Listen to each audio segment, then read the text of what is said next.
là, je vais m'habituer à avoir un bon anniversaire chaque semaine, moi. Tu as dit que ça durait un mois. Ça dure un mois. Tu as dit que ça durait un mois et puis là, tu étais en train de... Faut faire preuve de généralité. Faut faire preuve de générosité envers la population et leur permettre de me le souhaiter. Surtout que tu veux que la population te souhaite en retour et te t'emplisse de cadeaux, n'est-ce pas? Soyez généreux. Oui, c'est ça.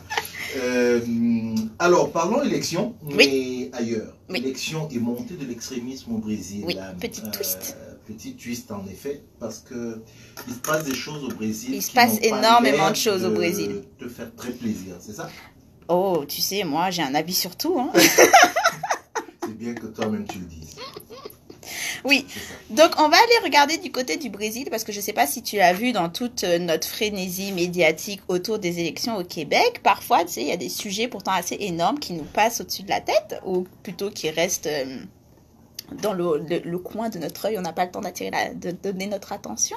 Donc j'avais envie de refocuser là-dessus parce que le 29 septembre, il y a eu une manifestation massive au Brésil. Des millions de femmes sont descendues dans la rue pour manifester par rapport à une élection qui a lieu ce dimanche. De femmes? Oui, des millions de femmes, il y avait des alliés, il y avait quelques hommes, mais c'était avant tout une manifestation massive de femmes pour manifester contre l'arrivée, selon les sondages, au pouvoir d'un candidat pour l'élection présidentielle qui a lieu ce dimanche. Et c'est une élection qui se passe actuellement vraiment sous une énorme tension et qui va, donner le ton par rapport au reste de l'Amérique du Sud, mais également par rapport quelque part au reste du monde, d'un point de vue de démocratie, on avance, on recule, qu'est-ce qui se passe? Je suis sûre que tu as déjà entendu parler du fait qu'en ce moment, ce qu'on constate, c'est qu'il y a une montée mondiale, en fait, de l'extrême droite, que ce soit au niveau des discours politiques, des élections politiques, mais également au niveau des manifestations dans la rue, des revendications. Il y a une mais moi, j'ai vague. Parler de résurgence même.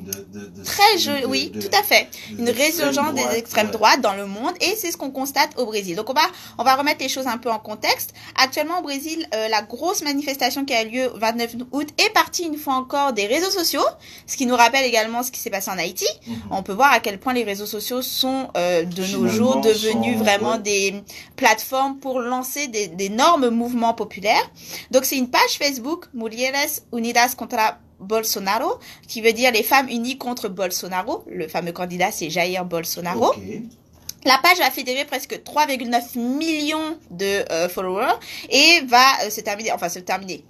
du coup déboucher sur cette manifestation massive dans tout le pays, dans la rue, avec des hashtags au cri et avec un hashtag qui est hashtag Elenao, signifie pas lui. Donc il va y avoir des pancartes, des t-shirts, etc. pour dire tout, mais pas lui, pas ce candidat. Donc là, du coup, la question se pose, c'est qui ce Jair Bolsonaro? Comment se fait-il que l'idée de son élection puisse faire descendre dans la rue des millions de femmes de tous les bords politiques? Voire, la manifestation était censée être apolitique, mais lorsqu'on regarde les cris qui étaient scandés, les pancartes, il y avait quand même des demandes d'élection pour d'autres candidats. Notamment, il y avait énormément de personnes qu'on va dire plus... Le Parti travailleur, donc le Parti travailleur, c'est le parti notamment de Lula, on reviendra, qui est actuellement en prison.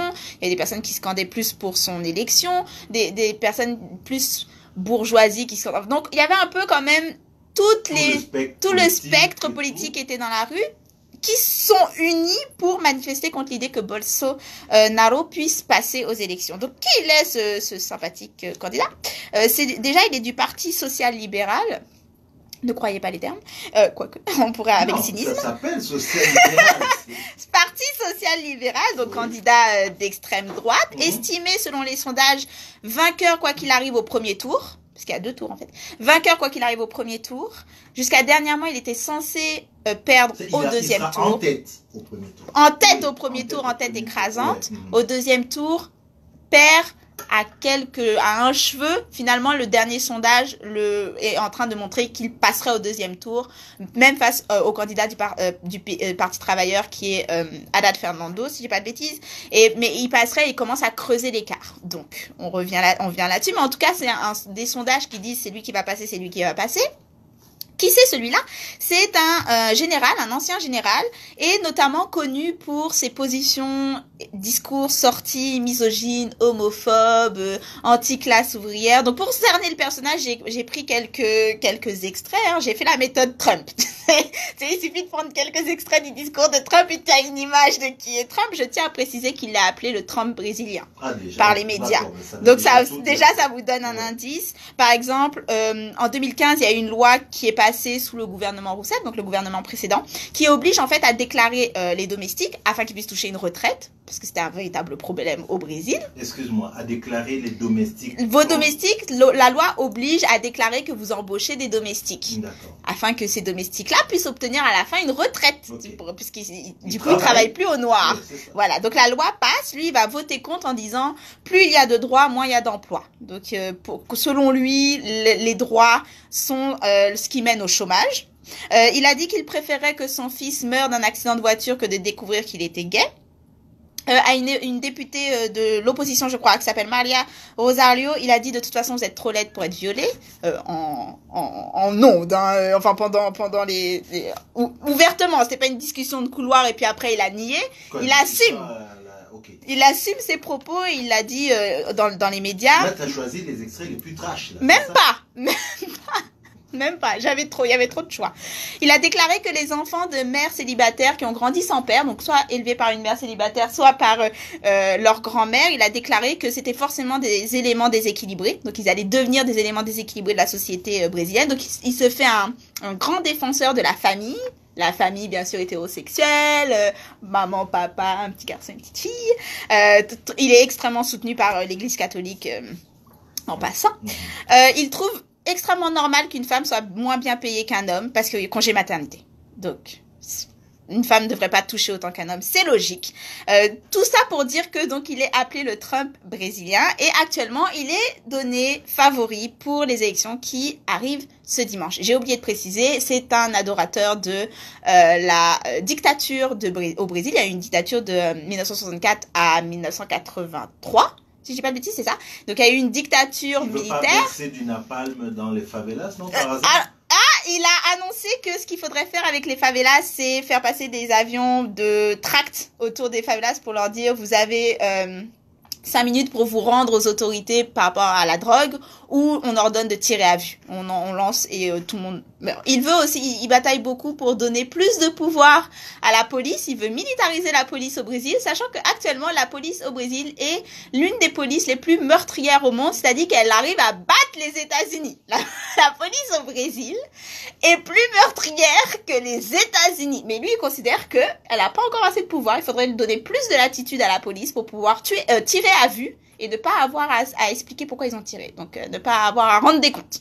C'est une question de sécurité nationale. Je reviendrai là-dessus sur c'est quoi le pourquoi la sécurité nationale. Donc, comme je l'ai dit, c'est un charmant personnage, mais c'est d'autant plus un charmant personnage que, comme on l'a dit au début de la chronique, ça s'inscrit vraiment dans le monde entier, une montée des discours au niveau des campagnes électorales et une montée des discours d'extrême droite qui permettent de faire élire des candidats. Donc on a pu le voir par exemple aux États-Unis, Trump, il avait fait son élection, sa campagne, avec un focus sur l'immigration, anti-immigration. En Angleterre, c'est ce qui a permis de déclencher le Brexit. En France, c'est ce qui a permis à Macron, mais Sarkozy avant Macron également, d'arriver au pouvoir. Au Brésil, c'est pas tant contre l'immigration qu'il fait campagne, c'est un peu plus différent. Lui, par contre, il fait une campagne contre... avec l'idée de sécurité nationale et de revenir à ce passé glorieux. Ça rappelle d'autres discours. Donc, on retrouve les mêmes thèmes. Sécurité nationale face aux attaques envers la culture, envers la population brésilienne. Par exemple, les droits LGBTQ, c'est une attaque envers la culture brésilienne, une attaque occidentale, attention. Et au Canada, tu m'as dit que, au Québec, hein, la CAQ a fait campagne sur l'immigration. Hein, pas mal quand même. Faire petit lien. Oui, mais on retrouve les mêmes thèmes. On commence à se demander si... Maxime Bernier, oui.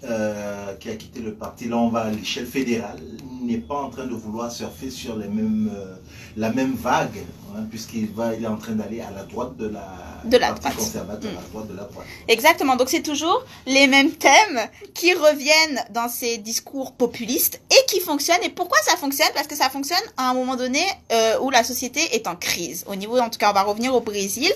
Comme je l'ai dit, au Brésil, ils ont connu la dictature de 1964 à 1985. Excusez-moi, je me suis trompée par rapport à 83. Notamment, c'était une dictature militaire suite au coup d'État mené par Branco. Faut savoir que la dictature militaire, ce qu'elle permet de donner comme image du Brésil, qu'il faut garder en tête, c'est qu'il y a quand même une grosse influence de l'armée sur la politique au Brésil, ok, qui s'est vu du fait de l'installation de la dictature, qui continue de se voir du fait du nombre de généraux, par exemple, qui sont candidats. Notre fameux candidat Bolsonaro est général lui-même, ancien général. Et c'est une dictature qui va se faire vraiment avec autour de la doctrine de la sécurité nationale, très soutenue par l'Église catholique, très soutenue par la bourgeoisie. Contrairement par exemple à la dictature au Chili, il n'y a pas eu un leader charismatique, il n'y a pas eu un Pinochet. Et la dictature c'est plus ou moins délité, merci beaucoup. C'est plus ou moins délité d'elle-même, entre guillemets, mais ça a quand même été une répression très, très, très dure. Il y a eu de la torture, des morts, suppression des droits, donc c'est pas pour atténuer le fait que c'était une dictature, mais c'est une dictature différente de, par exemple, le Chili, ce qu'on peut dire. Donc après la dictature, le Brésil, du coup, devient la plus grande démocratie en Amérique du Sud, au niveau de la taille, au niveau de la densité de population.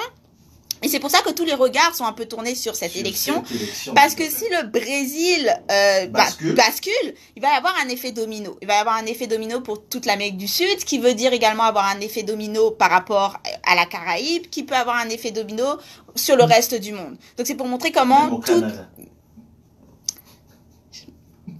Donc c'est vraiment pour vous montrer comment tout est vraiment interrelié. Dire le geste que tu as fait. Tout est lié, enchevêtré, interrelié, mais c'est pour vous montrer comment tout se nourrit. D'ailleurs, par exemple, la CAQ a été élue, Marine Le Pen du FM a salué l'élection. Oui, François Legault a dit... Oui, François Legault a dit... Pas d'association. Pas d'association. Oui, il avait dit... C'est pas lui aussi qui avait dit pour la meute. Bon, la meute aussi. La meute, pas d'association. On a les mêmes discours, mais on n'est pas pareil. Non, on n'a pas les mêmes discours. C'est la meute qui récupère nos discours. Tout à fait. Attention, on a un premier ministre désigné, là, oui. On le laisse entrer. On le laisse entrer, même si sa première décision, c'est de limiter les signes religieux.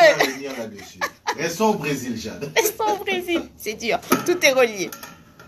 Mais alors, ça devient la plus grande démocratie d'Amérique du Sud, boom économique extraordinaire, etc. Mais depuis 4 ans, en fait, le pays connaît une très violente récession qui a coûté maintenant il y a plus de 13 millions de chômeurs, ça a coûté des millions d'emplois. Non seulement il y a une très violente récession, mais aussi les cas de corruption qui entachent toute la classe politique au Brésil. C'est ce qui va mener Lula, pourtant adoré Parti travailleur, qui a encore énormément de supporters qui ont voulu qu'il fasse campagne depuis la prison, mais c'est ce qui va mener Lula en prison.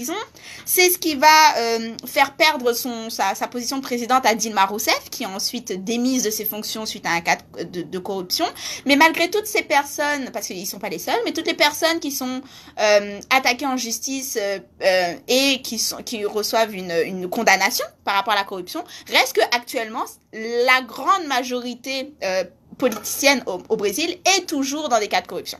Donc ça n'a pas été un grand nettoyage, on repart de nouveau. Et c'est que cet été qu'en fait, il y a eu une décision d'interdire que Lula puisse se présenter. Ce qui fait qu'actuellement, c'est Haddad Fernando qui se présente pour le Parti travailleur, qui est donné comme étant le candidat face à Bolsonaro au 2e tour. Et qui, depuis les derniers sondages, perd face à Bolsonaro. Il faut savoir également que, autre détail,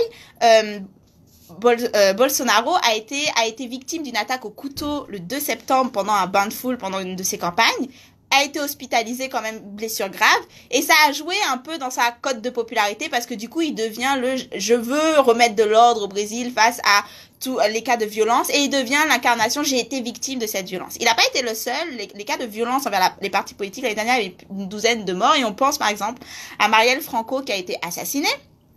Et d'ailleurs, à son sujet, la députée queer, oui, femme, voilà, et qui travaille énormément dans les favelas, qui venait des favelas.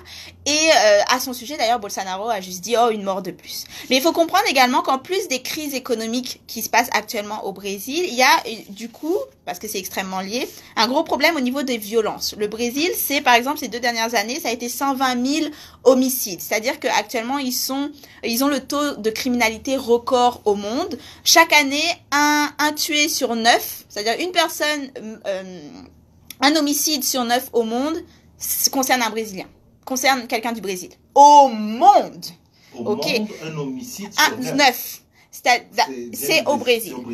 À tel point que maintenant, c'est très violent. Oui, à tel point que maintenant, enfin, il y a énormément de violence actuellement dans cette société, plutôt. Ouais. Et actuellement, que maintenant, apparemment, les personnes utilisent une application pour voir où est-ce qu'il y a eu une fusillade avant d'aller au travail. Donc, par exemple, ils vont se connecter le matin, voir, bon, il y a eu une fusillade dans ce quartier-là, pas dans le quartier où je vais bosser, je vais pouvoir y aller. C'est pour vous dire à quel point il y a un gros problème de violence, gros problème également au niveau de la fusillade. Et donc, lui, il fait campagne avec cette idée de l'image du champion de l'ordre. En tant que général, on va reprendre les choses en main, on va serrer la vis à tout le monde.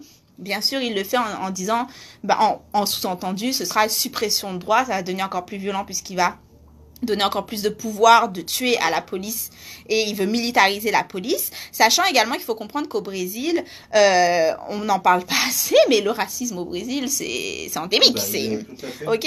Donc, par exemple, au Brésil, 74% des Noirs font partie des 10% les plus pauvres. Ou encore, c'est quand même une population avec 54% de population noire et métisse, mais ils ne font partie que de 5% de cadres. Donc, c'est une société qui est extrêmement racialement structurée. Et donc, quand on a des campagnes autour de, on va serrer la vis aux populations les plus j'ai oublié de préciser, il disait qu'il voulait également qu'on récupère les terres occupées par, entre guillemets, ce qu'il dit, les indigènes et les noirs.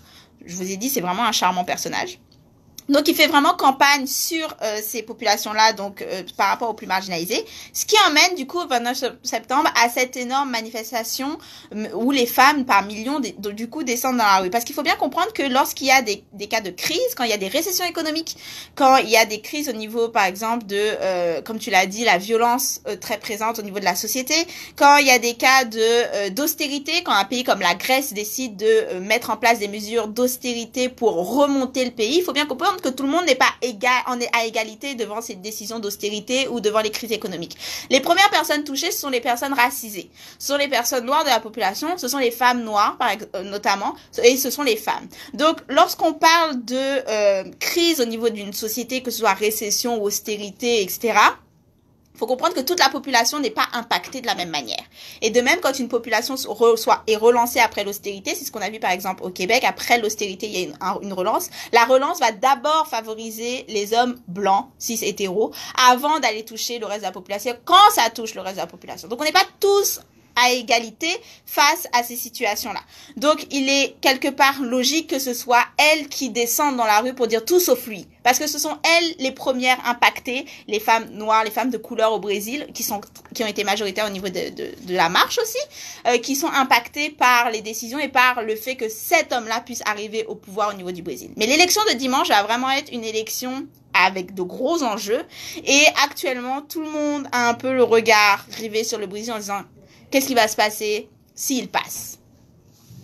C'était ma chronique. C'était ça, c'est vraiment la question. Qu'est-ce qui va se passer? Sauf qu'à t'entendre, tout laisse penser que... Le problème avec les sondages, on a pu le voir avec le Québec. Oui. Par exemple, au Québec, tous les sondages disaient la CAQ passe, mais la CAQ passe en minoritaire. Il n'y avait pas un sondage pour dire que la CAQ allait passer au majoritaire. La CAQ est passée en majoritaire. Mais il faut également comprendre que, en fait, ceux qui décident de l'élection, ce sont les indécis. Parce que les indécis, en fait, leur nombre finissent par faire basculer. Et en fait, il y a quand même des théoriciens et théoriciennes qui disent, en réalité, les indécis, ils votent pour les favoris donnés par les sondages. Donc, c'est-à-dire que s'ils voient dans le journal, ah ben celui-là, c'est le favori, il va probablement passer. Si tu es indécis, et c'est pour ça, parce qu'il y avait des gens qui disaient, je comprends pas qu'on puisse hésiter entre Québec solidaire et la CAQ.